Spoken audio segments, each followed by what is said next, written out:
The ratio of their age will be 3:4। वर्षों के बाद उनकी जो आयु का अनुपात है वो 3:4 हो जाता है, ठीक है।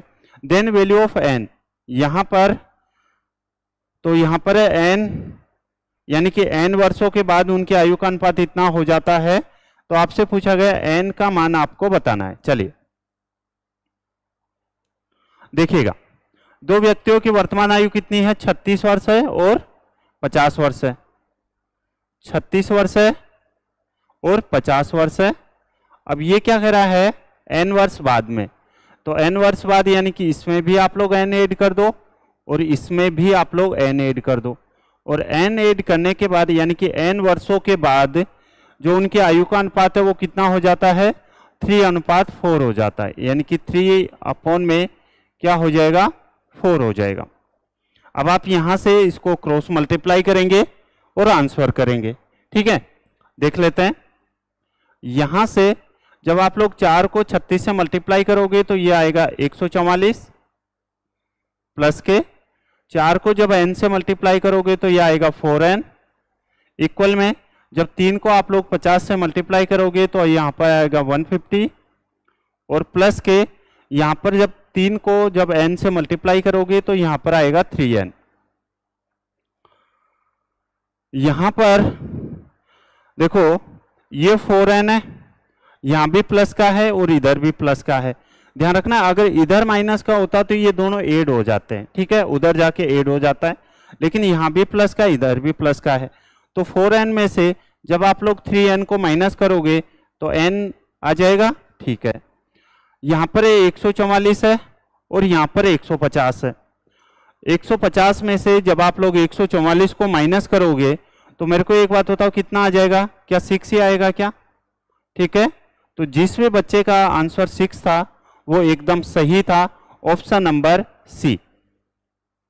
चलिए नेक्स्ट क्वेश्चन की ओर हम लोग आगे बढ़ते हैं।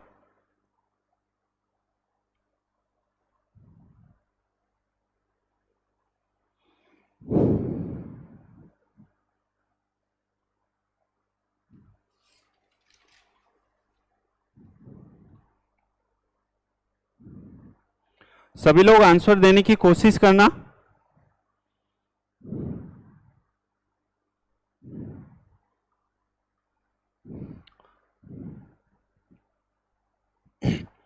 क्वेश्चन है, the average of first 5 numbers is 3 times then that of the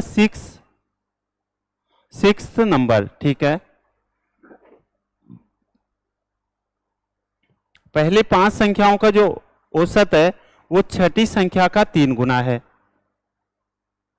if the average of all 6 numbers is 10 2/3 then what is the value of 6th number. देखिएगा, टोटल पहले 5 संख्याओं का एवरेज छठी संख्या से, अब पहले 5 संख्या यानी कि फर्स्ट, सेकंड, थर्ड, फोर्थ और यहां पर कितना हो जाएगा 5th, ठीक है।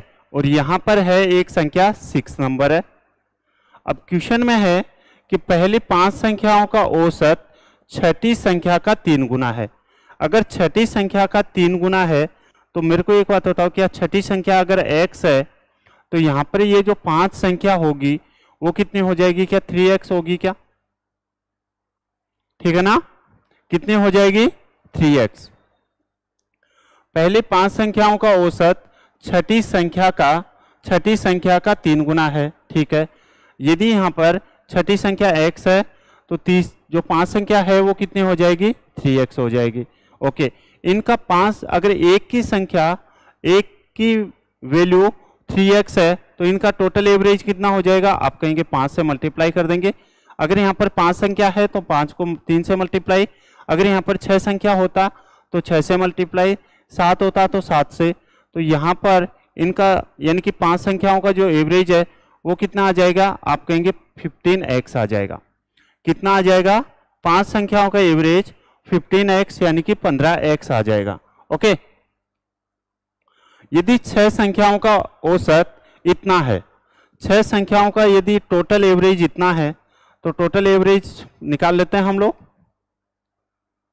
एवरेज कैसे निकालते हैं सभी को पता है ना, number of sum of quantities upon number of quantity, यानी कि राशियों का योग बटे राशियों की संख्या। तो यहाँ पर पहले तो टोटल एवरेज निकाल लेते हैं। 6 संख्याओं का एवरेज है 10 सही 2/3। तो 10 सही 2/3 को आप लोग क्या लिख सकते हो, 10 सही 2/3 है। इसको हम सिंप्लीफाई करते हैं तो ये हो जाएगा 10 को 3 से मल्टीप्लाई करेंगे तो 30 और 2 32। तो यहाँ पर आ जाएगा 32/3।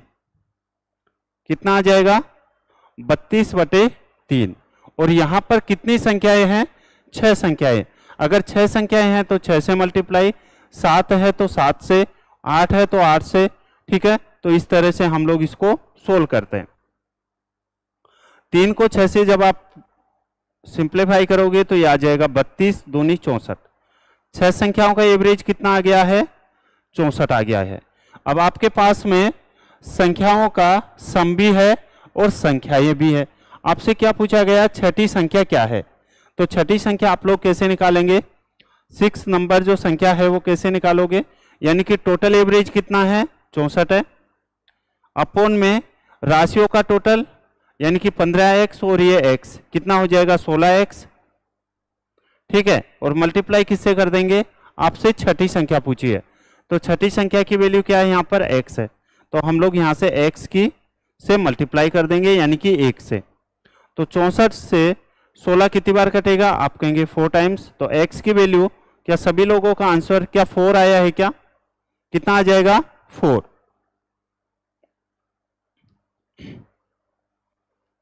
x की वैल्यू आ जाएगी यहाँ पर 4 आ जाएगी। तो आंसर है क्या किसी का, ऑप्शन नंबर बी। चलिए नेक्स्ट क्वेश्चन की ओर हम लोग आगे बढ़ते हैं। Question number next. अब देखो ये है आपका डीआई का क्वेश्चन है, ठीक है, समझिएगा। ये तो आपको ये डायग्राम दिया गया है और नेक्स्ट क्वेश्चन ये रहा। सोल्व करो और आंसर दो फटाफट।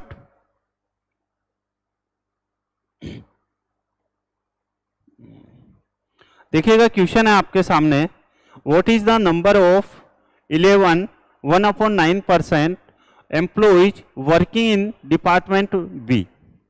बी विभाग में कार्य करने वाले कर्मचारियों की संख्या का 11 सही 1/9% आपको बताना है। तो 11 सही 1/9% होता कितना है,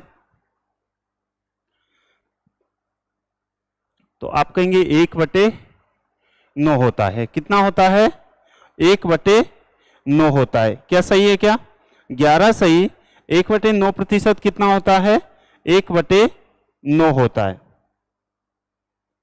चलिए आपको दिया गया है बी विभाग में कार्य करने वाले कर्मचारियों की संख्या। पहले तो हम लोग टोटल जो संख्या है यानी कि जो टोटल एम्प्लॉइज है वो कितना है 450 है।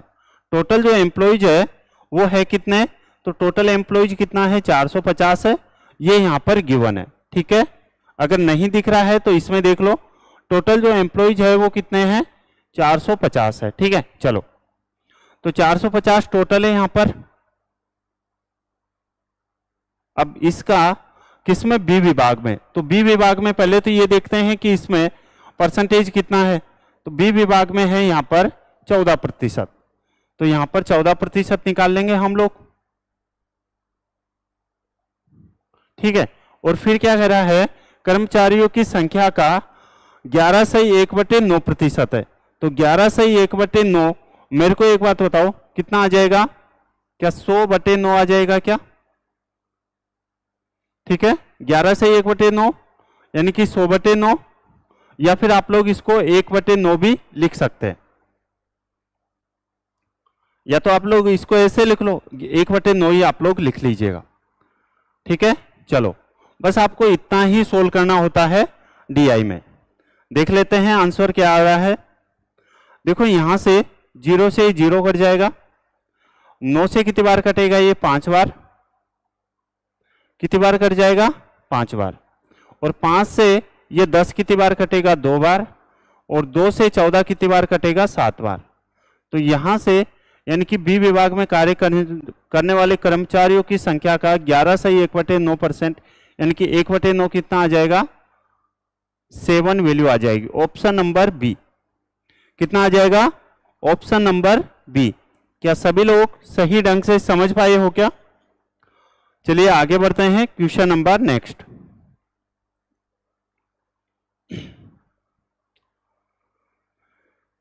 आपको दिया गया है what is the central angle of the sector representing the number of employees in the department A. विभाग ए में कर्मचारियों की संख्या को निरूपित करने वाले वृत्तखंड का केंद्रीय कोण। जब आपको यानी कि सेंट्रल एंगल पूछे सेक्टर का, तो आप क्या करेंगे? 360 मानना है। कितना मानेंगे? 360, 360 मानेंगे, ठीक है। और जिसके लिए पूछे हम लोग उसको मल्टीप्लाई कर देंगे।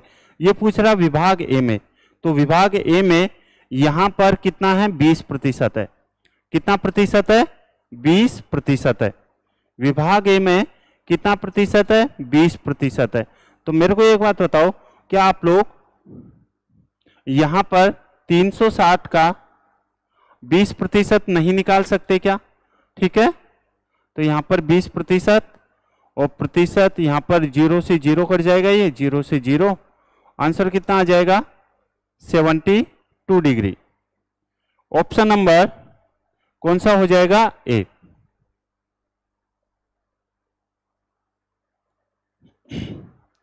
ऑप्शन कौन सा होगा? ए।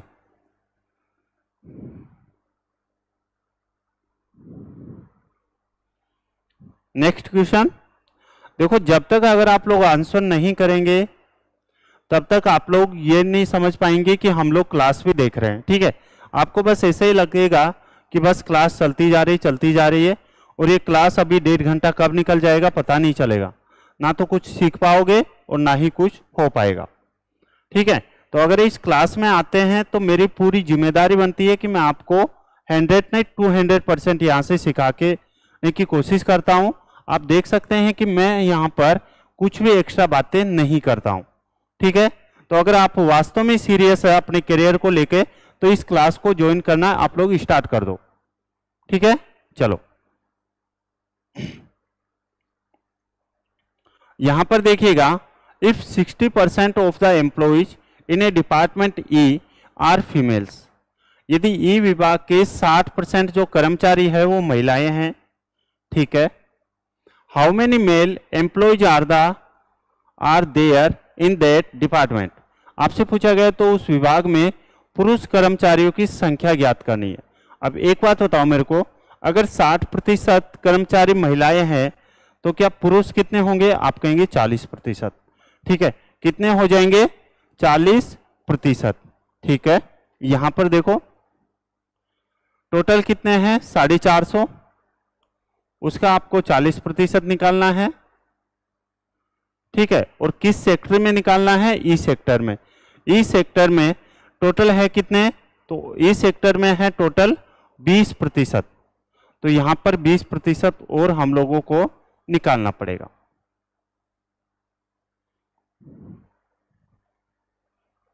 ठीक है।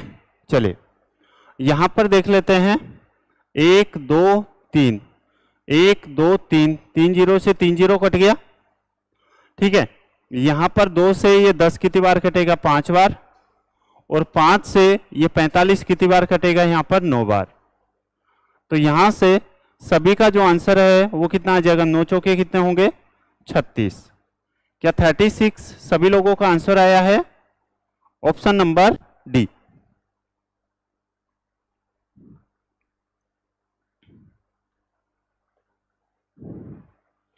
चलिए नेक्स्ट क्वेश्चन, क्वेश्चन नंबर 7।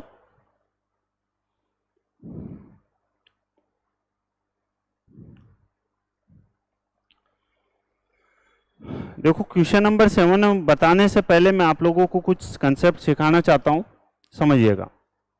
जो डिस्टेंस होती है वो होती है स्पीड इनटू टाइम, ठीक है। और यहां से अगर आपको स्पीड निकालना है तो आप क्या कर देंगे? डिस्टेंस में टाइम का भाग दे देंगे, और अगर आपको टाइम निकालना है तो आप लोग क्या करेंगे? डिस्टेंस में स्पीड का भाग दे देंगे। क्या सही है क्या? ठीक है। चलो अब क्वेश्चन पे आते हैं। क्वेश्चन है, a motorist covers a certain distance at a speed of 45 kilometre per hour in 6 hours. एक व्यक्ति मोटरसाइकिल द्वारा 45 किलोमीटर प्रति घंटे की चाल से अपनी यात्रा 6 घंटे में पूरा करता है। ठीक है। Find the speed of the motor if distance has to cover in 5 hours. इस यात्रा को 5 घंटे में समाप्त करने के लिए मोटरसाइकिल की चाल यानी कि आपसे स्पीड पूछी गई है। सबसे पहले आप लोग डिस्टेंस निकाल लो। तो डिस्टेंस बराबर क्या होता है, स्पीड इनटू टाइम। स्पीड कितनी है, 45 किलोमीटर प्रति घंटे है। ठीक है। और यहां से जो टाइम है वो कितना है, 6 घंटे है। ओके। तो यहां से कितना आ जाएगा, 6 चौके 24 और 30 यानी कि 270 किलोमीटर। ये क्या आ गई है आपके पास में, डिस्टेंस आ गई है। अगर आपके पास में डिस्टेंस है और आपके पास टाइम भी है, टाइम कितना है, 5 घंटे। आपके पास यहां पर डिस्टेंस भी है, टाइम भी है, तो क्या आप लोग स्पीड नहीं निकाल सकते क्या? आप कहेंगे बिल्कुल निकाल सकते हैं। तो यहां से स्पीड के लिए हम क्या कर देंगे, स्पीड के बराबर क्या होता है, स्पीड यानी डिस्टेंस अपॉन में टाइम। और डिस्टेंस है कितनी, 270 अपॉन में टाइम है कितना, 5 है। तो ये कितना हो जाएगा, 27 दूनी 54, 54 किलोमीटर प्रति घंटे आपके इस क्वेश्चन का एकदम सही जवाब आएगा। ठीक है। Option number B. Option number कौन सा हो जाएगा, डी।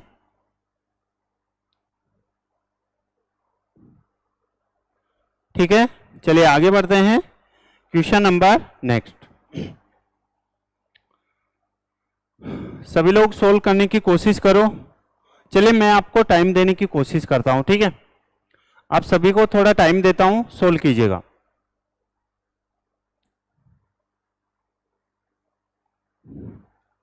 क्या आप लोग चाहते हैं क्या कि आपको टाइम मिले इन क्वेश्चंस को सोल्व करने के लिए? ठीक है, एक बार कमेंट करके बताओ।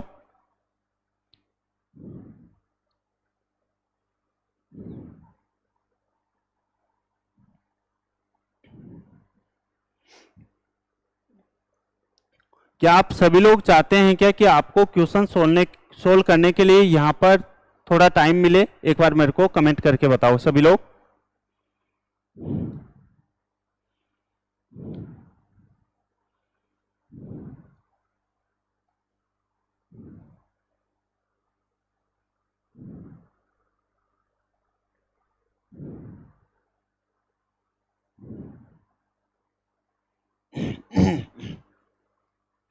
देखिएगा क्वेश्चन है आपके सामने, what is the in radius of the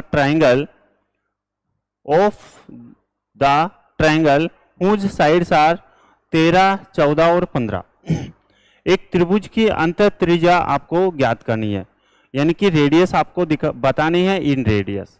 in radius का जो फॉर्मूला होता है वो होता है क्षेत्रफल अपॉन में एस। क्षेत्रफल अपॉन में एस।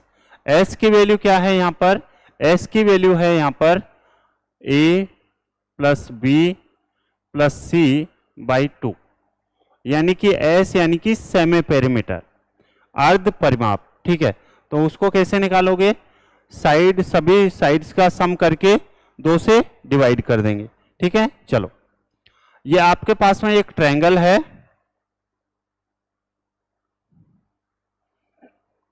ये साइड 13 दे रखी है, ये 14 और ये 15 दे रखी है। ठीक है। कोई दिक्कत है? आप कहेंगे नहीं है। कुछ भी मान लो साइड को, आप चाहो तो इसको आप लोग 15 मान सकते हैं, 14 मान सकते हैं, कुछ भी मान सकते हैं। 13, 14 और ये 15 है। पहले तो हमें सेमी पेरीमीटर चाहिए, तो सेमी पेरीमीटर के लिए हम क्या करेंगे, तीनों साइड्स का सम 13, 14 और 15। तो 13 प्लस के 14 प्लस के 15 और अपॉन में कितना हो जाएगा 2। तो इनका सम कितना हो जाएगा, 14 और 15 कितना हो जाएगा 29, 29 और 13 कितना हो जाएगा 42, 42 बटे 2 यानी कि यहां पर हो जाएगा 21। अब आपके पास सेमी पेरीमीटर कितना आ गया, 21 आ गया, यानी कि एस की वैल्यू कितनी आ गई आपके पास, 21 आ गई। ठीक है। आप एरिया के लिए आप लोग जानते होंगे, क्या जानते होंगे कि यहाँ पर एरिया के लिए हम जो लगाते हैं वो हीरोज का फॉर्मूला लगाते हैं। वो क्या होता है? वो होता है एस माइनस ए, एस माइनस बी और एस माइनस के सी। क्या सभी लोगों को याद है कि नहीं है? पहले तो मेरे को ये बताओ, ठीक है। और अपॉन में क्या हो जाएगा? सेमी पेरीमीटर, यानी कि सेमी पेरीमीटर कितना है? 21 है, ठीक है। यहां पर s की वैल्यू है कितनी? तो s की वैल्यू है यहां पर 21 है, ठीक है।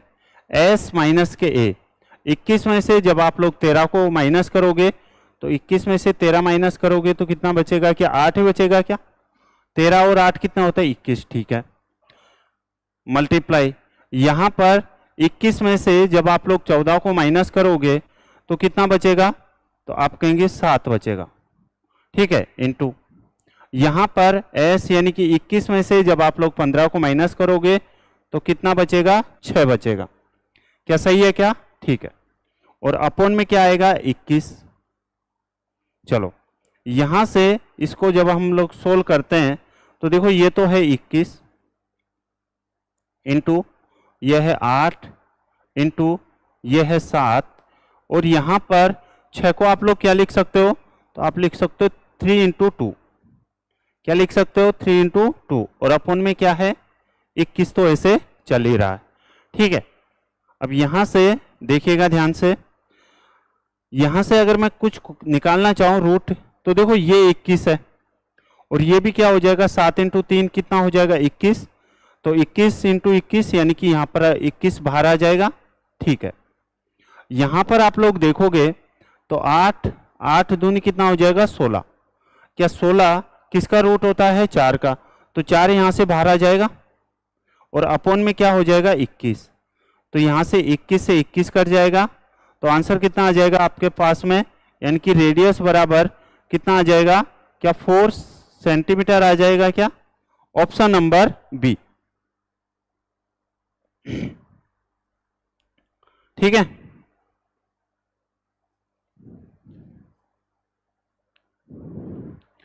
Next question, height, speed and distance का एकदम आसान क्वेश्चन। देखिएगा क्वेश्चन है, on a plane area there are 2 vertical towers separated by 100 feet apart. एक समतल क्षेत्र में 2 मीनारें एक दूसरे से 100 फीट की दूरी पर है। दो मीनारें, ठीक है। The shorter tower is 40 feet tall. छोटी जो मीनार की ऊंचाई है वो 40 फीट है। A pole length 6 feet stands on the line joining the base of the 2 towers so that the top of the towers and top of the pole are also on the same line। ठीक है। 6 feet लंबा एक खंबा इन 2 मीनारों के तल को जोड़ने वाली रेखा पर इस प्रकार खड़ा है कि दोनों मीनारों के शीर्ष और खंबे का शीर्ष एक ही रेखा में है, ठीक है। If the distance of the pole from the shorter tower is 75 feet, यदि छोटी मीनार से खंबे की दूरी कितनी है?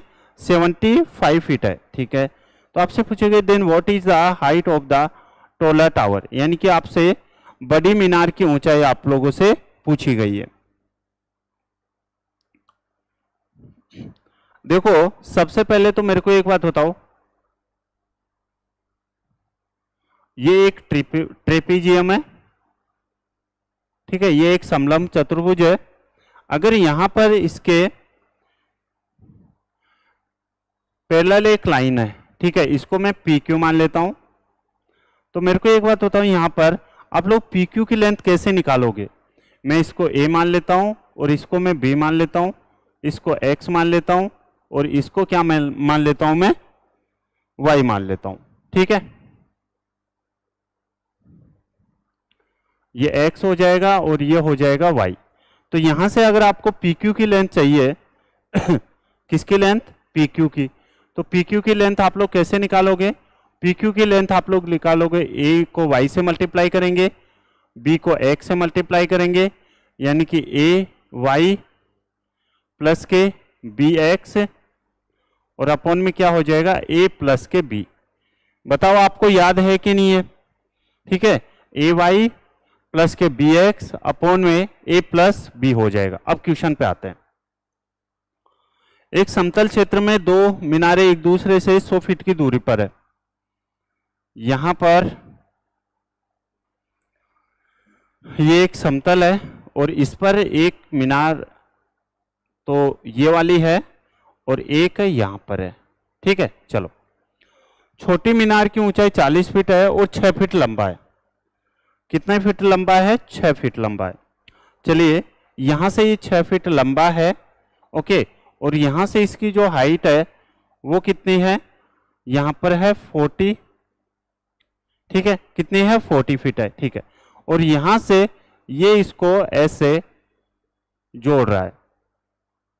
कोई दिक्कत है? आप कहेंगे नहीं है। चलो, यहां से आपको ये जो लेंथ दे रखी है ये 100 फीट दे रखी है, और ये जो आपको दे रखी है, यानी कि छोटी मीनार से खंबे की दूरी कितनी है? 75 है। ओके, 75 फीट है।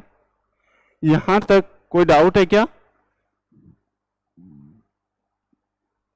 ठीक है, अब ध्यान से समझना भाई, अच्छे से समझना।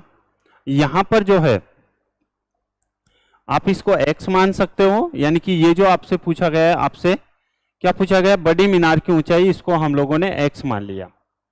ओके, अब एक बात बताओ मेरे को, ये छोटी हाइट और ये वाली छोटी हाइट क्या बराबर होगी क्या? आप कहेंगे बिल्कुल बराबर होगी।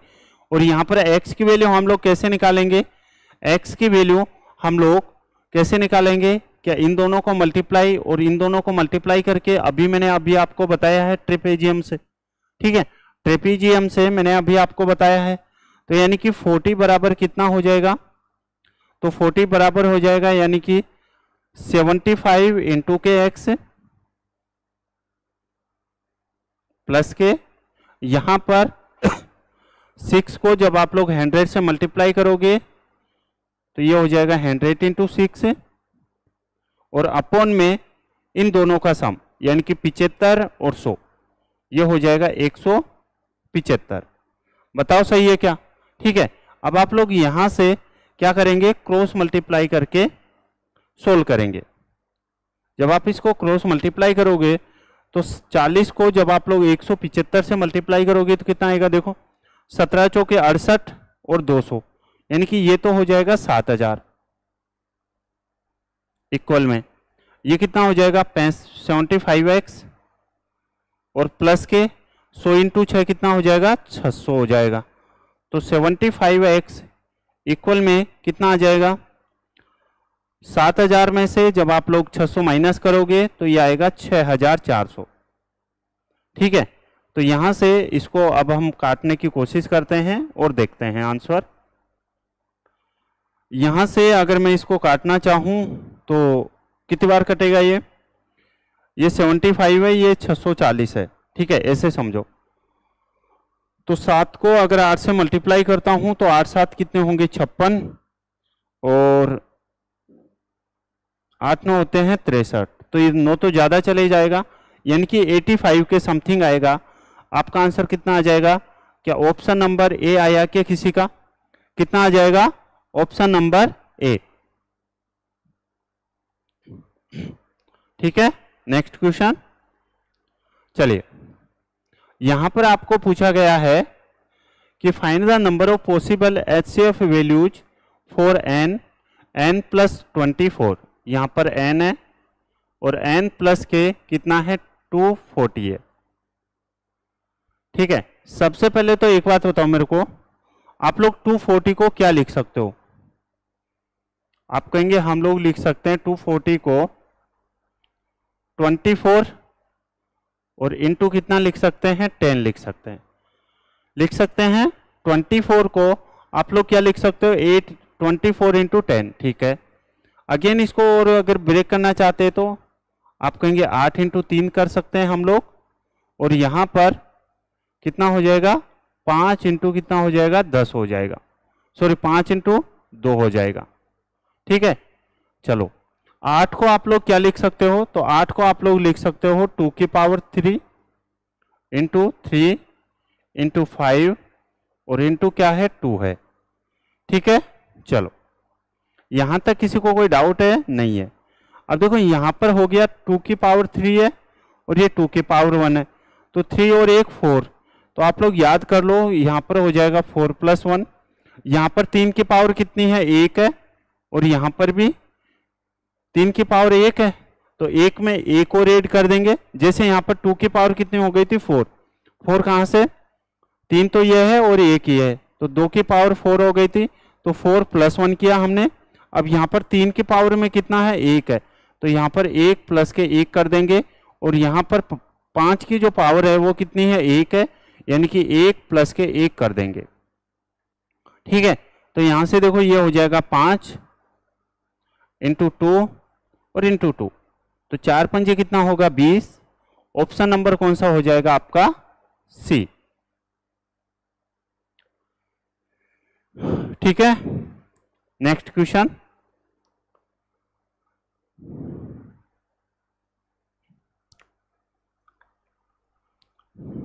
If the diagonals of a rhombus are x and y, then what is its area?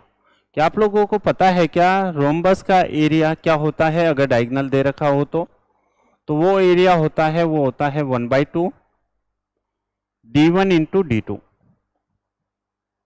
ठीक है, d1 की वैल्यू यहां पर x है, एक समचतुर्भुज के विकर्ण x और y है। यहां पर थोड़ी मिस्टेक है, यहां पर x और y है, तो उसका क्षेत्रफल क्या होगा, तो यहां पर हो जाएगा xy और अपॉन में कितना हो जाएगा 2। xy अपॉन में 2 है क्या ऑप्शन में, ऑप्शन नंबर ए।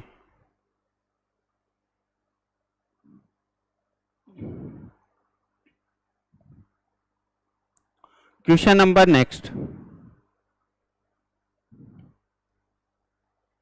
देखो क्या कर रहा है, the total population of A village is 800। एक गांव की जनसंख्या में, एक गांव की जनसंख्या वो कितनी है, 8000 है। ठीक है, चलो the number of males and females increase by 6% and 10% respectively, and consequently the population of the village becomes 8600। यदि पुरुषों की संख्या में 6% की वृद्धि और महिलाओं की संख्या में 10% की वृद्धि होने पर जनसंख्या 8600 हो जाएगी। ठीक है, what was the number of females in the village. आपसे पूछा गया है गांव में महिलाओं की जनसंख्या बतानी है। देखिएगा यहां पर टोटल है 8000 है और बढ़ा कितना है, 8600 हो गए। कितना हो गया है, पहले जनसंख्या 8000 थी, अब बढ़ के कितनी हो गई है, 8600 हो गई है। मेरे को एक बात बताओ, बढ़ी कितनी, ओवरऑल जनसंख्या बढ़ी कितनी, तो आप कहेंगे 600 बढ़ी है। कितनी बढ़ी है, 600 बढ़ी। 600 कहां से आया, 8600 में से जब आप लोग 8000 माइनस करेंगे तो आएगा 600। ठीक है, अपॉन में किससे बढ़ी है, आप कहेंगे 8000 से बढ़ी है, और यहां पर मल्टीप्लाई किससे कर देंगे, यहां पर 100 से। ठीक है, चलो तो यहां से 1 2 3 1 2 3 जीरो कट गए। ठीक है, 8 से अगर मैं काटना चाहूं तो 8 7 कितने होंगे, 56। ठीक है, बचे 4, यानी कि यहां पर जो ओवरऑल रेट आई है, ठीक है, दोनों की कॉमन वो आई है 7.5%। अब कुछ नहीं करना आपको, यहां पर मेल है यानी कि पुरुष है और यहां पर कौन है, फीमेल है। ठीक है, यदि पुरुषों की संख्या में 6% की वृद्धि हो रही है, यहां पर 6% है, और महिलाओं की संख्या में 10% की वृद्धि होती है, यानी कि यहां पर है 10% है। ठीक है, चलो, और ओवरऑल जो रेट है वो कितने परसेंट हो रही है, 7.5% की वृद्धि हो रही है। ठीक है, अब आपको यहां से एलिगेशन लगाना है। एलिगेशन कैसे लगेगा, यानी कि 10 में से आपको 7.5 माइनस करना है तो यहां पर आएगा 2.5, और यहां से 7.5 में से 6 को माइनस करना है तो यहां से आएगा 1.5 आएगा। ठीक है, चलो यहां से इनका आप लोग रेशियो निकाल लो। तो रेशियो निकालेंगे तो देखो पॉइंट से पॉइंट कट जाएगा, और 5 से काटेंगे तो यहाँ पर 5, और यहाँ पर 5 से काटेंगे तो 3। चलो अब मेरे को एक बात बताओ, क्या आप लोग 8000 को क्या 5:3 में नहीं डिवाइड कर सकते क्या? आप कहेंगे बिल्कुल कर सकते हैं। तो आप यहाँ से क्या कर सकते हैं, यहाँ से अगर आपको मेल के लिए पूछा जाए तो टोटल है कितनी, 8000 है जनसंख्या। टोटल के नीचे रेशियो का टोटल कितना है, 5 और 3 8 है। और अगर मेल के लिए पूछे तो 5 से मल्टीप्लाई कर देंगे तो आंसर कितना आ जाएगा, यहाँ से 8 से 8 कट जाएगा, यानी कि ये तो आ जाएगा 5000। ठीक है, और अगर आपसे फीमेल पूछे तो ये हो जाएगा 8000 टोटल है। टोटल के नीचे रेशियो का टोटल यानी कि 8, और मल्टीप्लाई किससे कर देंगे, 3 से, तो यहाँ से आंसर कितना आ जाएगा, 3000। ठीक है, क्या पूछा है आपसे क्वेश्चन में, आपसे जो क्वेश्चन में पूछा है वो पूछा गया महिलाओं की संख्या। तो महिलाओं की संख्या मेरे को एक बात बताओ कितनी हो जाएगी, क्या 3000 ही होगी क्या? कितनी हो जाएगी, 3000। ठीक है, इसका एक और मेथड मैं आपको समझाने की कोशिश करता हूं, ध्यान से समझना। यहां से आपको एक मेथड और समझाने की मैं कोशिश करता हूं, देखिएगा। यहां पर जो जनसंख्या है वो कितनी है, 8000 है। कितनी है, 8000 है। ठीक है, और जो बढ़ी हुई जनसंख्या है वो कितनी बढ़ी है, आप कहेंगे 600 बढ़ी है। कितनी बढ़ी है, 600 बढ़ी है। ओके, 600 कहां से बढ़ी है, यानी कि पहले जनसंख्या 8000 थी, अब जो जनसंख्या है वो 8600 हो गई है, यानी कि 600 जनसंख्या बढ़ गई है। ठीक है, अब आपको यहां पर मेल है और यहां पर एक फीमेल है। मेल की जनसंख्या कितने प्रतिशत बढ़ रही है, 6%, और यहां पर फीमेल की जनसंख्या कितनी बढ़ रही है, आप कहेंगे 10%। ओके, चलो अब यहां से आपको एक बात सोचनी है। ठीक है, अगर यहां से फीमेल 10% है, ये लो 10% ही बढ़ाई मैंने, आप क्या करेंगे, मेल को भी 10% बढ़ा दो।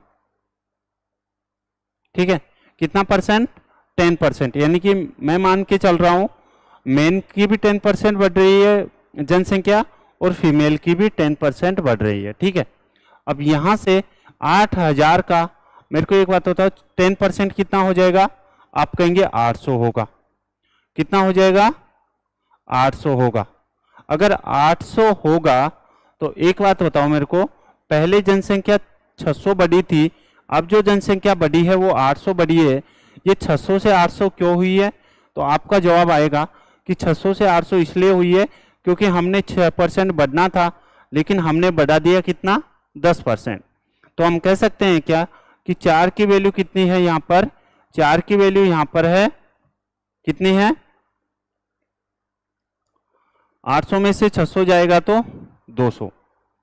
अगर 4 की वैल्यू 200 है तो 100 की वैल्यू, यानी कि 200 की वैल्यू कितनी है, यहाँ पर 4 है, और यहाँ पर 100 की वैल्यू कितनी हो जाएगी, ये आपका आंसर आ जाएगा। ठीक है, देखो हो सकता है स्टार्टिंग में आपको थोड़े अजीब सा लगे क्वेश्चन, लेकिन अगर आप इसको अच्छे से करेंगे तो ये वाला मेथड सबसे बेस्ट है। 4 से कितनी बार कटेगा, ये 25 बार। ये किसका आएगा, लेकिन ध्यान रखना है ये मेल का आया है। ठीक है, किसका आया है, ये मेल का। तो मेल की जनसंख्या 25 दूनी कितना हो जाएगा, 50, यानी कि 5000 आ जाएगा। अगर मेल की जनसंख्या 5000 आ गई और टोटल 8000 है, तो फीमेल की जनसंख्या कितने हो जाएगी, 8000 में से 5000 हटा दो, कितने आ जाएगी, 3000। ओके, हमारे पास फीमेल की जनसंख्या अब कितनी आई थी, पहले 3000 ही आई थी। ठीक है ना, तो क्वेश्चंस का तरीका कैसा भी हो सकता है। ठीक है, बस आंसर हमारा आना चाहिए। नेक्स्ट क्वेश्चन है एकदम आसान क्वेश्चन, और नंबर सिस्टम से ये सोल्व कीजिएगा।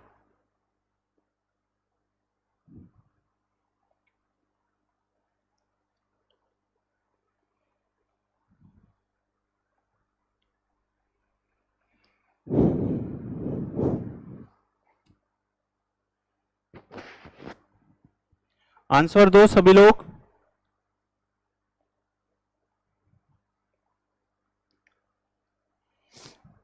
देखिएगा क्या कह रहा है, find out the unit digit in the product of all odd prime numbers. ठीक है, सभी विषम अभाज्य संख्याओं के गुणनफल का इकाई का अंक पूछा गया। विषम संख्याएं होती कितनी है, 2, 3, 5, 7, ठीक है, ऐसे होती है। अब यहां से आपको एक और दिया गया है, ओड प्राइम नंबर्स, यानी कि विषम अभाज्य संख्या। अगर विषम है तो मेरे को एक बात बताओ, 2 तो हट जाएगा यहां से, क्या 2 तो हट जाएगा, 2 अगर हट जाएगा तो बचेगा क्या, 3, 5, 7, ऐसे चलता जाएगा।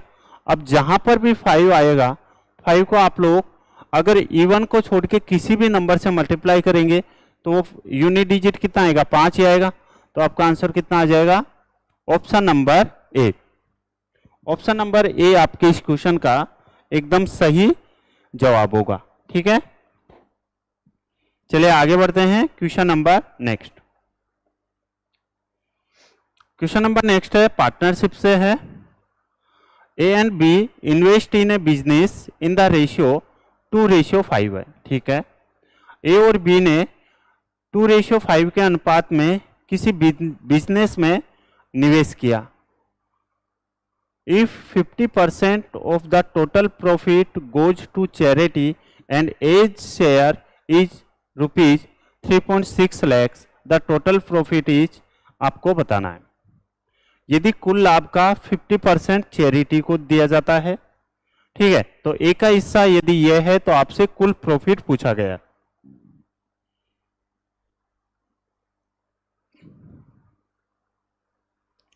यहां पर ए और बी है, ठीक है, और इनका जो रेशियो है वो कितना है, 2:5 है। आप सभी लोग जानते हैं, हम लोग डेली पढ़ते हैं कि जिसकी वैल्यू दी गई है उसको तो हम लोग नीचे लिखते हैं और जो पूछा गया हम लोग उससे मल्टीप्लाई करते हैं।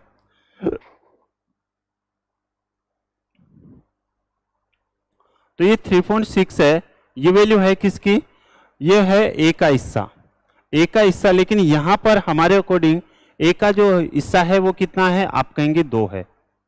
कितना है, 2 है।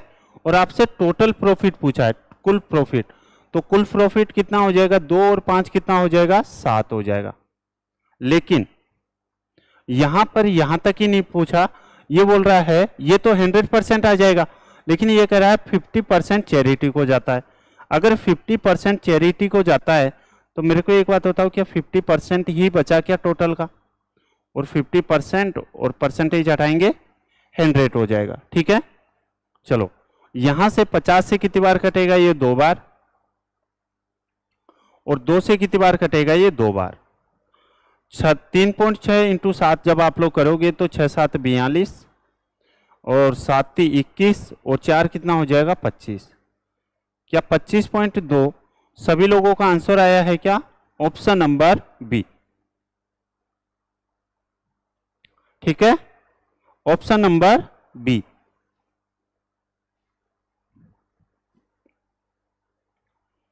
चलिए क्वेश्चन नंबर नेक्स्ट, परसेंटेज का एकदम आसान क्वेश्चन है, देखिएगा।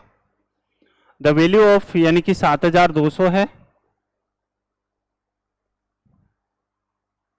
इंटू 33.1/3% का फ्रिक्शन कितना होता है, आप कहेंगे 1/3 होता है। कितना होता है, 1/3 होता है। चलिए 1/3 मल्टीप्लाई। अब जरूरत होना कि सभी आपको फ्रैक्शन दे और वो ही मतलब याद रहे, तो आप अगर याद भी नहीं है तो कुछ भी नहीं, बस हमें 100 लगाना होता है। तो ये कितना हो जाएगा, 4×3 12, 4×3 12 और 1 13, है ना, 13/4, और परसेंटेज हटाएंगे तो 100। इस परसेंटेज को बिल्कुल नहीं भूलना भाई, 100 को बिल्कुल नहीं भूलना है। ठीक है, फिर उसका 17.5%, 17 दूने 34, और 1 यानी कि 35/2, और परसेंटेज हटाएंगे 100 आ जाएगा। ठीक है, परसेंटेज हटाएंगे 100 आ जाएगा। चलिए आप सभी लोग आंसर दो, मैं देखना चाहता हूं कि किस किस का आंसर सही आया है। देखो यहां से 2 जीरो से ये 2 जीरो कट जाएगी, ठीक है। ये कितना है, 4 3 12 है, और 12 दूनी कितना हो जाएगा, 24 हो जाएगा। 24 से जब आप लोग 72 को काटोगे तो कितनी बार कटेगा, 3 बार कटेगा। कितनी बार कटेगा, 3 बार कटेगा, ठीक है। तो यहां से आ जाएगा आपके सामने 3 को जब आप लोग 13 से मल्टीप्लाई करोगे तो 39 इंटू यहां पर है 35 और अपॉन में क्या हो जाएगा, 100 हो जाएगा। कितना हो जाएगा, 100 हो जाएगा। अब देखो या तो आप लोग ऐसे मल्टीप्लाई करो या फिर कैसे मल्टीप्लाई कर सकते हैं, 35 को जब आप लोग 40 से मल्टीप्लाई करो तो वो हो जाएगा 1400। 1400 में से 35 को माइनस कर दो तो 1400 में से जब आप लोग 35 को माइनस करोगे तो वो आएगा 1365, और 1365 यहाँ पर 100 है तो 2 डिजिट छोड़ के पॉइंट आ जाएगा, यानी कि ऑप्शन नंबर सी।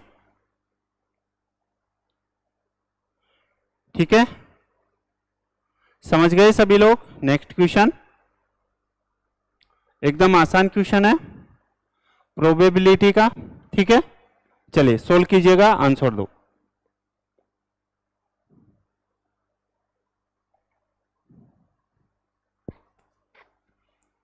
देखिएगा प्रोबेबिलिटी का क्वेश्चन है, how many words of 4 consonants and 3 vowels can be formed from 6 consonants and 5 vowels.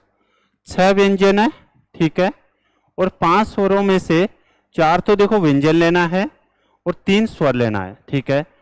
यानी कि यहां पर जो आपको क्वेश्चन में दिया गया है, यहां जो आपको क्वेश्चन में दिया गया है वो देखिएगा 6 व्यंजन है टोटल, और 6 व्यंजन में से 4 व्यंजन आपको लेना है, ठीक है। 6 व्यंजन में से अगर 4 व्यंजन लेना है तो मैं क्या इसको 6C4 लिख सकता हूं। अब कई बच्चे अगर नए हैं तो उनको प्रॉब्लम आ सकती है, ठीक है। और अगर 5 स्वर है, ठीक है, 5 स्वर में से यदि हमें 3 स्वरों को लेना है तो क्या मैं 5C3 लिख सकता हूं, ठीक है, लिख सकता हूं, कोई दिक्कत है, आप कहेंगे नहीं है, ठीक है। यहां पर 6C4 और यहां पर 6C3 है, ठीक है।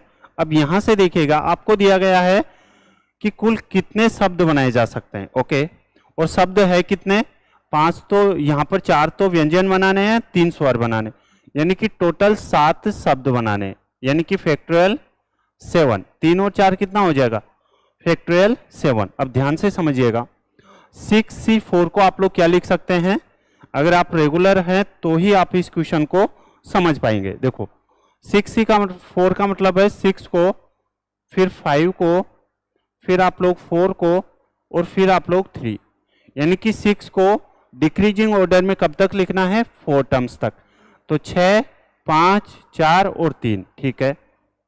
यहां पर C4, अब 4 को आप लोग कितनी बार लिखना है, 4 बार। कितने बार लिखना है, 4 बार। तो यहां से आप लोग लिखेंगे 4 इंटू 3 इंटू 2 और इंटू क्या हो जाएगा 1। बताओ सही है क्या, ठीक है। चलो मल्टीप्लाई कर देंगे, यहां पर 5C3 है, 5C3 है, यानी कि 5C3 है तो 5 इंटू 4 और इंटू कितना हो जाएगा, यहां पर 3 हो जाएगा, ठीक है। C अगर 4 होता तो यहां पर 2 और मल्टीप्लाई होता, ठीक है। और अगर यहां पर 5C2 होता तो केवल हम लोग 5 को और 4 को ही मल्टीप्लाई करते, यानी कि यहां पर जितनी बार है C, यहां पर 3 है तो हमने पहले 5 फिर 4 और फिर 3। यहां पर C कितनी बार था, 4 था, तो हमने 6 को कितनी बार मल्टीप्लाई किया, 6 फिर 5 फिर 4 और फिर 3, ठीक है। चलो यहां से C3 है तो हम क्या करेंगे, 3 इंटू 2 और इंटू कितना है 1।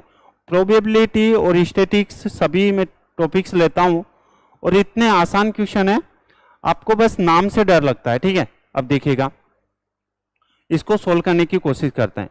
देखो 3 से 3 कट जाएगा ये, और 2 को 4 से जब डिवाइड करोगे तो ये आएगा 2, ठीक है। चलो यहां से ये 4 से 4 कट जाएगा, 3 से 3 कट जाएगा, और यहां से 2 से ये 6 कितनी बार कटेगा, 3 बार। तो 3 इंटू 5 15 और 15 इंटू 10 कितना हो जाएगा ये 150। कितना हो जाएगा 150। अगर ये यही पूछता कि कितने तरीके से लिखा जा सकता है, कितने तरीके से बनाया जा सकता है, तो आंसर कितना होता 150 होता 150। लेकिन आपसे ये पूछा गया कितने शब्द बनाए जा सकते हैं, तो कितने शब्द बनाए जा सकते हैं, तो आप लोग 150 को किससे मल्टीप्लाई कर दोगे फैक्टोरियल 7 से। फैक्टोरियल 7 कहां से आया, 4 तो व्यंजन है और 3 स्वर है, या फिर ऐसे समझो कि C4 है और C3 है, यानी कि टोटल कितना हो जाएगा 4 और 3 7 हो जाएगा। अब 150 इंटू, अब फैक्टोरियल किसी को 7 भी नहीं पता तो वो होता है 50 40। कितना होता है 50 40 होता है। तो यहां से कितना हो जाएगा, देखो 15 को जब आप लोग 5 से मल्टीप्लाई करोगे तो 75,000, ठीक है, और ये 4 से और मल्टीप्लाई करेंगे तो ये हो जाएगा 75,600। 75,000 15 5 75, अच्छा ये आएगा भाई 75,000 नहीं 7,56,000 आएगा। कितना आ जाएगा 7,56,000। बताओ कोई दिक्कत है, कोई डाउट है क्या, ठीक है, या फिर हम लोग आगे बढ़े। अगर आपको इसमें भी प्रॉब्लम आ रही है प्रोबेबिलिटी में, ठीक है, मैं आपको एक एक पॉइंट अच्छे से समझाता हूं। यहां पर आपको दिया गया है 6 व्यंजन व 5 स्वर है, 6 व्यंजन है और 5 स्वर है, ठीक है। स्वरों में 4 व्यंजन है, 4 व्यंजन है तो 6 में से व्यंजन है वो 4 ही लेना है, तो हम लोग C4 लिख देते हैं, बस याद रखना। और 3 स्वर है, टोटल 5 स्वर थे उसमें से हमें 3 ही स्वर लेना है, तो इस बात को आप लोग समझिएगा, ठीक है। तो 6 यहां पर C4 है। अगर यहां पर C3 होता, अगर यहां पर C3 होता तो हम लोग यहां पर सिर्फ और सिर्फ 4 तक ही करके रुक जाते, लेकिन यहां पर C4 है तो हम फिर 6 5 4 और 3, यानी कि डिक्रीजिंग ऑर्डर में कब तक लिखते 4 तक। अगर यहां पर C2 होता तो केवल हम लोग 6 और 5 ही तक ही लिखते, ठीक है। चलो आगे बढ़ते हैं, उम्मीद है आप सभी लोग अच्छे से समझ पाए होंगे।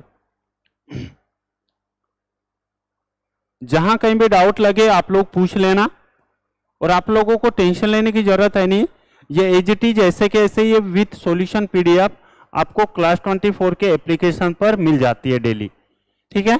चलो क्वेश्चन नंबर नेक्स्ट है, सोल्व कीजिएगा और आंसर दो। देखिएगा क्वेश्चन है, the percentage profit earned by selling a mobile for 12,000 is equal to the percentage loss incurred by selling the same mobile for 9,000 rupees. Rupees 12,000 में एक मोबाइल को बेचने पर होने वाला लाभ प्रतिशत इसी मोबाइल को 9,000 रुपए में बेचने पर हुई हानि प्रतिशत के बराबर है। जब लाभ प्रतिशत और हानि प्रतिशत बराबर है तो क्या आप लोग कॉस्ट प्राइस यानी कि क्रम मूल्य निकाल सकते हैं क्या? कैसे निकालते हैं, दोनों को ऐड करके 2 का भाग हम लोग दे देते हैं। 20% लाभ कमाने के लिए इस मोबाइल को कितने मूल्य पर बेचा जाना चाहिए? चलिए सोल्व कर दो। देखिएगा यहां पर कॉस्ट प्राइस है वो कितने आ जाएगी, तो कॉस्ट प्राइस यानी कि 12,000 और 9,000, ये हो जाएगा 21,000, और 21,000 को किससे डिवाइड कर दोगे आप लोग 2 से, तो यहां से कॉस्ट प्राइस यानी कि क्रम मूल्य कितना आ जाएगा 10,500। कितना आ गया है, कॉस्ट प्राइस आ गया 10,500 और आपको 20% लाभ पर बेचना है, तो 20% लाभ यानी कि 10,500 का आप लोगों को 20% यानी कि 120/100 की वैल्यू निकालनी है, ठीक है। चलिए कोई दिक्कत है नहीं। यहां पर आप देखेंगे तो इसको हम लोग काट देते हैं 20 से, तो 20 से 6 बार, और 20 से कितनी बार कटेगा 5 बार, 5 से ये कितनी बार कटेगा 21 बार, और 21 इंटू 6 यानी कि 6, और 6 दूनी कितना हो जाएगा 12। क्या 12,600 सभी लोगों का आंसर आया है क्या? कितना आ जाएगा 12,600, बिल्कुल सही है। आंसर किसका आया है, राहुल का आया है। चलिए अच्छी बात है राहुल। नेक्स्ट क्वेश्चन जवाब दो।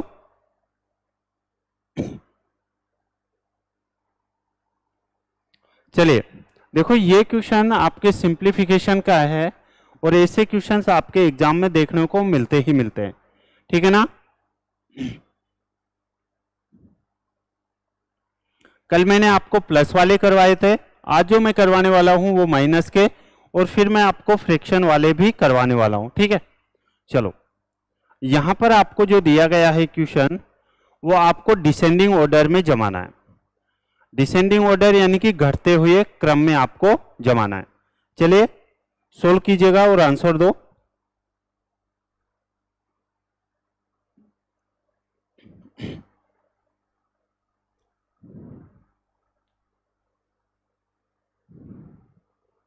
ठीक है, देखिएगा यहां पर जो है, यहां पर 8 रूट है और यहां पर रूट में 5 है, और दोनों के बीच में क्या है, माइनस का साइन है।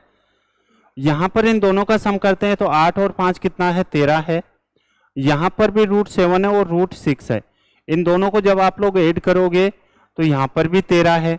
यहां पर रूट के 10 और यहां पर रूट के 3 है, तो 10 और 3 को जो भी आप लोग ऐड करोगे तो 13 है। यहाँ पर रूट के 11 और रूट के 2 है, 11 और 2 कितना हो जाएगा, 13। यहाँ भी 13 है, और यहाँ पे आप लोग देखोगे तो रूट 9 है और रूट 4 है। इन दोनों को भी ऐड करोगे तो 13 है। जब डिफरेंस यानी कि इनका जो सम यदि सेम आए, ठीक है, तो आप क्या करेंगे, और रूट में हो तो यहाँ पर 8 इंटू 5 कितना हो जाएगा, माइनस के 40। यहां पर 6 इंटू 7 कितना हो जाएगा, माइनस के 42।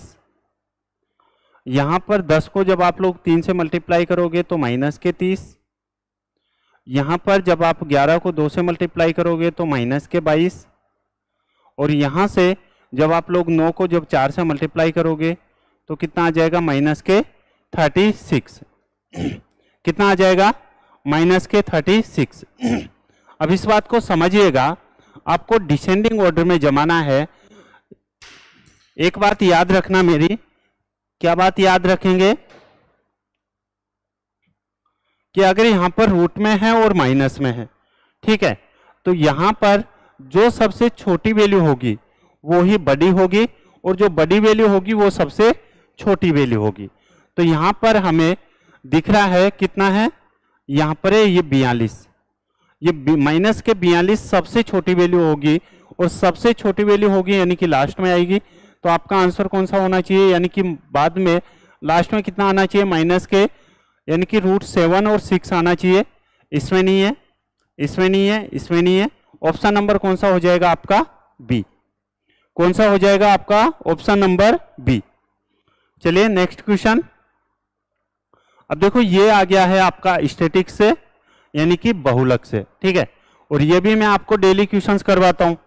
बस मेरा मोटिव यही रहता है कि जितने भी टॉपिक्स होते हैं वो सभी मैं आपको यहां पर करवाने की कोशिश करता हूं। आपको पॉलीमर दिया गया यानी कि बहुलक दिया गया। बहुलक का मतलब होता है यानी कि जो जितनी बार संख्या, सबसे ज्यादा बार संख्या आती है वो ही क्या होता है, बहुलक होता है। तो यहां पर देख लेते हैं एक कितनी बार है यहां पर, तो एक यहां पर है एक बार, ठीक है। यहां पर देख लेते हैं 1/2 जो है वो कितनी बार है। एक एक पॉइंट को अच्छे से समझाने की कोशिश करता हूं। तो 1/2 ये एक बार है, ये 2 बार है, और कुछ है क्या, 1/2 है वो कितनी बार है, 3 बार है। चलिए यहां पर 3 बार है। अब 3/4 कितनी बार है यहां पर, तो 3/4 है आपके पास में, यहां पर 3/4 है यानी कि एक बार ही है। ओके, उसके बाद है 1/4, एक ठीक है।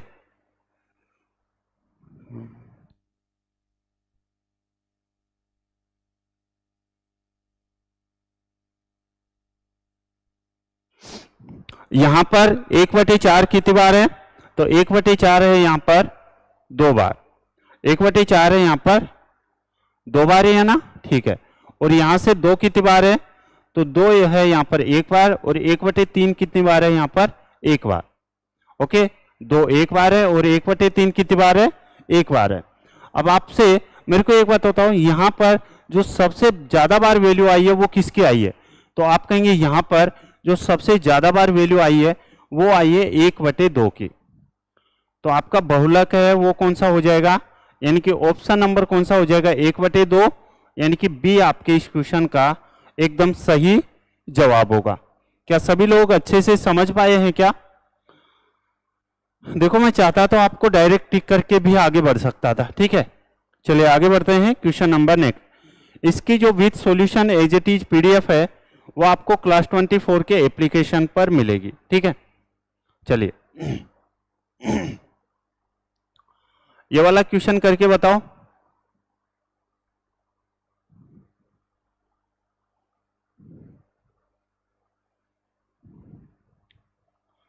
यहां पर जो आपको दिया गया है वो डिवाइडेड का साइन है। चलिए सोल्व कीजिएगा और आंसर दो।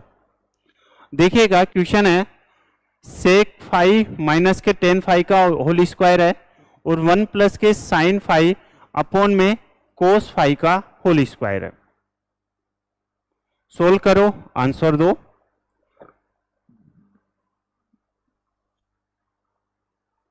देखो आप सभी लोग जानते होंगे कि सेक स्क्वायर 5 माइनस के टेन स्क्वायर 5, इसकी वैल्यू कितनी होती है, 1 होती है। 5 कह लो, थीटा कह लो, कुछ भी कह लो, ठीक है बात एक ही है। और टेन थीटा बराबर जो होता है वो होता है, टेन थीटा बराबर जो होता है वो होता है साइन थीटा अपॉन में क्या होता है, कोस थीटा, ठीक है। या फिर आप लोग साइन थीटा यहां पर 1 कोस थीटा बराबर आप लोग क्या लिख सकते हो, तो 1 कोस थीटा बराबर लिख सकते हो सेक थीटा। यानी कि जो भी वैल्यू आगे, यानी कि जो जिसकी भी जरूरत पड़ेगी वो मैं आपको पहले सिखा देता हूं। ध्यान से समझना, सेक 5 माइनस के टेन 5 का होल स्क्वायर है, सेक 5 माइनस के टेन 5 का क्या है, होल स्क्वायर है, ठीक है। और 1 प्लस के साइन 5, 1 प्लस के साइन 5, ठीक है, इसका स्क्वायर है। और अपॉन में आपको क्या दे रखा है, यहां पर आपको दे रखा है कोस स्क्वायर 5, ठीक है। चलो यहां पर अब आप लोग क्या कर सकते हैं, यहां से आप सीखने की कोशिश करना। तो ये हो जाएगा सेक 5 माइनस के टेन 5 का होल स्क्वायर, ठीक है, ओके। और अंदर क्या बचेगा, यहां पर देखो 1 अपॉन में कोस स्क्वायर 5 है, एक बार मैं लिख दे रहा हूं, किसी अगर बच्चे को प्रॉब्लम है तो, ठीक है, प्लस के यहां पर साइन 5, मैंने क्या किया, इस एलसीएम को इसके साथ डिवाइड कर दिया, यानी कि यहां पर 1 अपॉन कोस स्क्वायर 5 आ गया। यहां पर क्या आ जाएगा, यहां पर आ जाएगा आपका साइन स्क्वायर 5 अपॉन में कोस स्क्वायर 5, साइन स्क्वायर में 5 अपॉन में कोस स्क्वायर में 5, ठीक है, लिख सकता हूं ऐसे में। चलो अब ध्यान से अगर आप लोग देखेंगे तो ये तो क्या है, ये तो है यहां से सेक स्क्वायर, सेक 5 माइनस के टेन 5 का होल स्क्वायर है, ठीक है। और यहां पर क्या बचेगा, 1 अपॉन में कोस स्क्वायर 5, यानी कि सेक स्क्वायर 5 लिख सकता हूं मैं। 1 upon cos square 5, 1 upon cos theta को क्या लिख सकता हूं, सेक थीटा। क्या सही है क्या, ठीक है।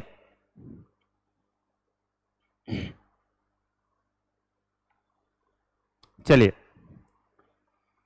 ओके, या फिर ऐसे करता हूं मैं, यहां पर सेक 5 प्लस के, और यहां पर देखो साइन स्क्वायर 5, यहां पर कोस स्क्वायर 5 है, साइन अपॉन में कोस क्या होता है, टेन 5, और ये भी क्या है, इसका होल स्क्वायर है। यहां पर स्क्वायर था, मैंने स्क्वायर बाहर लगा दिया, कोई दिक्कत है, आप कहेंगे नहीं है। अब मेरे को एक बात बताओ, ये है यहां से जो ये वैल्यू है वो है a माइनस के b, और ये है आपकी a प्लस बी। तो क्या आप लोग a plus B, a minus B और a प्लस बी की जो वैल्यू होती है वो क्या होती है, तो आप कहेंगे a स्क्वायर माइनस के b स्क्वायर होता है, a स्क्वायर माइनस के b स्क्वायर, a स्क्वायर यानी कि sec square 5, sec square 5 minus के बी स्क्वायर यानी कि 10 स्क्वायर 5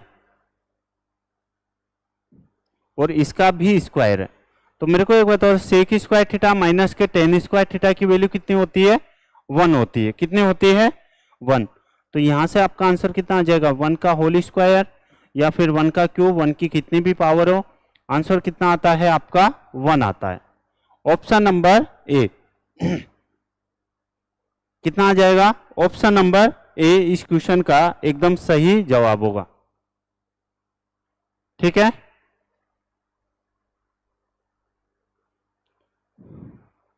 आज की क्लास का हमारा लास्ट क्वेश्चन है और आप सभी लोग सोल्व कीजिएगा। A and B together can complete a work in 6 to upon 3 days. A और B एक कार्य को मिलकर 6 से 2/3 दिन में पूरा कर सकते हैं। ठीक है, फिर क्या कह रहा है? They started together but after 5 days A left the work and the work is completed by B after 6 more days. वे एक साथ कार्य करना आरंभ करते हैं परंतु 5 दिन के बाद ए कार्य छोड़ देता है तथा शेष कार्य बी द्वारा पूरा करने में 6 दिन और लगते हैं। Okay, A alone can complete the entire work in how many days? आपसे पूछा गया है ए अकेला संपूर्ण कार्यों को कितने दिन में पूरा कर सकता है। चलिए सोल्व करो, आंसर दो। देखिएगा, समझाने की मैं कोशिश करता हूं। यहां पर जो आपको दिया गया है वो दे रखा है ए प्लस बी कितने दिन में कार्य करता है? 6 से 2/3। 6 से 2/3। 6 से 2/3 को आप लोग क्या लिख सकते हैं? 6 18 यानी कि 20/3 डेज। ठीक है, 20/3 डेज हो जाएगा। चलो, यहां पर मैं कह सकता हूं कि ए ने कितने दिन काम किया? आप कहेंगे यहां पर जो काम किया है वो 20/3 दिन में किया है। यहां पर जो बी ने काम किया है वो भी कितना किया है? आप कहेंगे 20/3 दिन में किया। ये ऑलरेडी कह रखा है कि ए और बी एक कार्य को मिलकर इतने दिन में पूरा कर सकते हैं। मैंने यहां पर आपके सामने लिख दिया ए भी 20/3 दिन काम कर रहा है, बी भी 20/3 दिन काम कर रहा है। ठीक है, चलो अब यहां से आप क्या करेंगे? फिर मेरे को एक बात बताओ, यहां पर लेकिन ए ने कितने दिन काम किया और बी ने कितने दिन काम किया? तो ए ने जो काम किया है परंतु 5 दिन के बाद ए कार्य छोड़ देता है, यानी कि 5 दिन तो काम किया ए ने और उसके बाद में कार्य छोड़ दिया। ठीक है, तथा शेष कार्य बी द्वारा पूरा करने में 6 दिन और लगते हैं। 6 दिन और लगते हैं यानी कि 5 दिन तो लगते ही लगते हैं, 6 दिन और, यानी कि टोटल जो काम करने में 11 दिन का समय लगता है। ठीक है, चलो अब आपको यहां से क्या करना है? यहां से एक बात बताओ मेरे को, ये 20/3 दिन में कर रहा है, ये 5 दिन तक ही कर रहा है, तो यहां पर जो काम बचा है वो कितना बचा है? तो आप कहेंगे 20/3 में से जब आप लोग 5 माइनस करेंगे, देखो 20/3 में से जब आप लोग 5 माइनस करेंगे तो 5 से 15, 20 में से 15 जाएगा तो कितना आएगा? 5/3 आएगा। ठीक है, चलो, और बी के लिए यहां पर 20/3 है, इसमें से माइनस के 11 करोगे तो 11 या 33, यानी कि 33, जब आप लोग 33 में से 20 माइनस करोगे, ऐसे समझो 20 बटे कितना हो जाएगा? ये 3 हो जाएगा और इसमें से हमें 11 दिन कार्य पूरा हो चुका, तो बचेगा कितना? तो 11 या 33, यानी कि 33 में से जब आप लोग 20 को माइनस करोगे तो ये आएगा यहाँ पर 13/3। ओके, यहां से अगर आप ए और बी का रेशियो निकालेंगे, ए और बी का, ये है आपका टाइम का रेशियो है। अगर यहाँ पर टाइम का रेशियो कितना आ जाएगा? देखो 3 से तो 3 कट जाएगा, रेशियो कितना आ गया? 5:13। ये 5:13 अगर टाइम का रेशियो है तो मैं आपको डेली समझाता हूं, टाइम का रेशियो इफिशियंसी के रेशियो का उल्टा होता है। तो यहां से इफिशियंसी का रेशियो कितना हो जाएगा? आप कहेंगे इफिशियंसी का रेशियो हो जाएगा, अगर ये टाइम का रेशियो 5:13 है तो इफिशियंसी का रेशियो कितना हो जाएगा? 13:5 हो जाएगा। कितना हो जाएगा? 13:5 हो जाएगा। अब एक बात और बताना मेरे को, ध्यान से समझना भाई, ठीक है। क्या बताएंगे, अगर यहाँ पर ये इफिशियंसी का रेशियो है, ठीक है, इफिशियंसी का रेशियो है, तो क्या आप लोग, और आपके पास टाइम भी है, तो क्या आप लोग टोटल वर्क नहीं निकाल सकते? आप कहेंगे निकाल सकते हैं। तो टोटल वर्क बराबर क्या होता है, हम लोग बोलते हैं इफिशियंसी इनटू टाइम। तो यहाँ पर टाइम कितना है, 20/3 है, कितना है, 20/3 है। और यहाँ पर टोटल इफिशियंसी कितनी है, 13 और 5 कितना है, 18 है। तो यहाँ से 3 से 18 कितनी बार कटेगा, 6 बार, और 20 को 6 से मल्टीप्लाई करेंगे तो कितना आएगा, 120 आएगा। ये 120 क्या है, टोटल वर्क आ गया है। अब आपको अगर ए के लिए पूछे तो हम लोग डिवाइड कर देंगे 13 से, और अगर बी के लिए पूछे तो हम लोग डिवाइड कर देंगे 5 से। ये बोल रहा है ए अकेला, तो ए अकेला 120 टोटल वर्क करना है, और किस इफिशियंसी करना है, ए की इफिशियंसी कितनी है, 13। तो हम लोग 13 से डिवाइड कर देंगे, 120/13 ऑप्शन नंबर बी, ठीक है। ऑप्शन नंबर बी आपके इस क्वेश्चन का एकदम सही जवाब होगा। क्या सभी लोग